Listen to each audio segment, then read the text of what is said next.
સંત શિરોમણી અને ગુરુ રોહિદાસ. મહાત્મા ગુરુ રોહિદાસનો જન્મ ઈસવીસન 1376માં મહાસુદ પૂનમના માધી પૂનમના દિવસે કાશીનગરની બાજુમાં આવેલું માંડુર નામના ગામમાં થયો હતો. માતાનું નામ કરમબાઈ અને પિતાનું નામ રઘુ હતું. વંશપરાગત ભક્તિના રંગે રંગાયેલા માતા પિતાની ભક્તિ પ્રભાવથી રોહિદાસ નાનપણથી જ ભક્તિના ગુણો દેખાવા લાગ્યા. 12 વર્ષની ઉંમરે તેમણે ભક્તિનો મર્મ અને પ્રકાર જાણી લીધા. 16 વર્ષની ઉંમરે તેમણે માતા પિતાનો ભ્રમ અને સંશય મટાડ્યો. તે સમયે છૂત અને અસ્પૃશ્યતાનું પ્રમાણ વધુ હતું. કાશીનગરમાં ગંગા સ્નાન માટે બ્રાહ્મણ, ક્ષત્રિય, વૈશ્ય માટે અલગ ઘાટ હતો અને શૂદ્રો માટે પણ અલગ ઘાટ હતો. આ જોઈને બ્રાહ્મણોને પાઠ ભણાવવા માટે રોહિદાસે બ્રાહ્મણોને ઘાટ પર જઈને સ્નાન કર્યું. આ જાણી બ્રાહ્મણો ક્રોધે ભરાયા અને કહેવા લાગ્યા કે તે અમારો ઘાટ અભડાવ્યો છે, તું અહીંથી ચાલ્યો જા, નહીંતર તારો જીવ ગુમાવીશ. ત્યારે રોહિદાસે કહ્યું કે આપણો આત્મા સરખો છે, શરીર સરખું છે, લોહીનો રંગ સરખો છે, પછી ઊંચ નીચ ભેદ શા માટે? સૂતરની જનોઈ ધારણ કરવાથી બ્રાહ્મણ કહેવાતો નથી. જે બ્રહ્મને જાણે છે તે બ્રાહ્મણ કહેવાય. દરેક બ્રાહ્મણનો જન્મ થયા પછી જનોઈ ધારણ કરે છે, પરંતુ હું તો જનોઈ સાથે જન્મ્યો છું. એમ કહીને રોહિદાસ પોતાનું ડાબું અંગ ચીરી નાખ્યું તો અંદર સોનાની 7 શેરની જનોઈ દેખાઈ અને તેના પર ગંગાજળ અને દૂધનો અભિષેક થયો હતો. આ જોઈ બ્રાહ્મણ ચકિત થઈ ગયા અને અંદરો અંદર શરમાવા લાગ્યા. ગુરુ રામાનંદ પાસેથી ઉપદેશ મેળવી તેમણે ધર્મ પ્રચાર શરૂ કર્યો.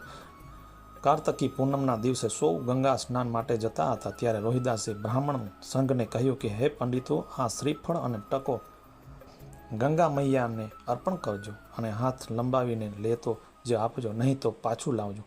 જે આપે તે લેતા આવજો. સૌ બ્રાહ્મણોએ આવું સાંભળીને હસવા લાગ્યા અને કહેવા લાગ્યા કે ગંગાજી આજ સુધી કોઈને દર્શન આપ્યા નથી, કાંઈ સ્વીકાર્યું નથી. આ બુદ્ધુ ગમાર ભગત વહિયાત વાતો કરે છે.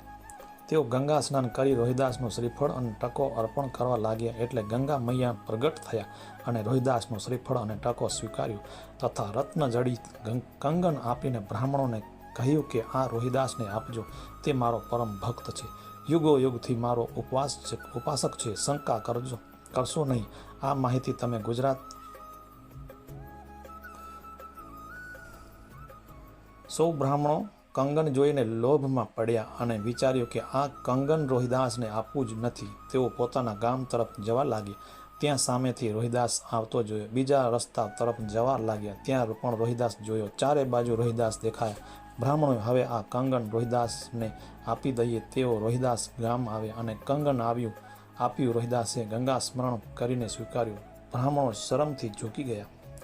સંત રોહિદાસ સૂર્ય ઉપાસક હતા અને વૈદિક જ્ઞાન ધરાવતા હતા. તેમની ખ્યાતિ સાંભળીને કબીરજીએ કસોટી કરવા આવ્યા. અગમનની અને આધ્યાત્મિક ચર્ચા કબીર હાર સ્વીકારી. ગોરખનાથ અને સદન કસાઈએ રોહિદાસને જ્ઞાન ચર્ચામાં હરાવવા ખૂબ જ પ્રયત્ન કર્યા, પરંતુ તેઓ છેવટે હાર પામ્યા. દિલ્હીના બાદશાહ લોઢી સિકંદરે પણ કુદરતી ચમત્કાર બતાવીને તેને દંભ, અભિમાન અને મદમાં મુક્ત કર્યા હતા. તેઓ રોહિદાસને શિષ્ય બની ગયા. રાણાજી કપરી કસોટીમાંથી પસાર થઈને મીરાબાઈ રોહિદાસના પરમ શિષ્ય બન્યા હતા. ત્યારબાદ ચિત્તોડની મહારાણી યોગવતીએ ધામધૂમથી સામયું કાઢીને હજારો બ્રાહ્મણો અને દેશ વિદેશના પંડિતો સમક્ષ સંત રોહિદાસને ગુરુ બનાવ્યા હતા. તે સમયે ઘણા રાજકુમારો અને અન્ય સમાજના લોકો પણ તેમના શિષ્ય બન્યા હતા. તેઓ સર્વ ધર્મની ભાવનાવાળા હોવાથી તમામ ધર્મનું જ્ઞાન ધરાવતા હતા. ધર્મ પ્રચાર કરીને તેમણે પોતાની ફરજ અને કાર્યો પૂરું કર્યું. લોકોને સાચો માર્ગ બતાવી માનવતાનું કાર્ય પૂર્ણ કરી સંત રોહિદાસે ગંગા મૈયાનું પવિત્ર કિનારે સમાધિ લીધી. પરમ પૂર્ણિય આત્મા પરમ તેજમાં સમાઈ ગયો, બ્રહ્મમાં સમાઈ ગયું. સંત રોહિદાસનું પ્રિય અને પ્રચલિત ભજન પણ છે.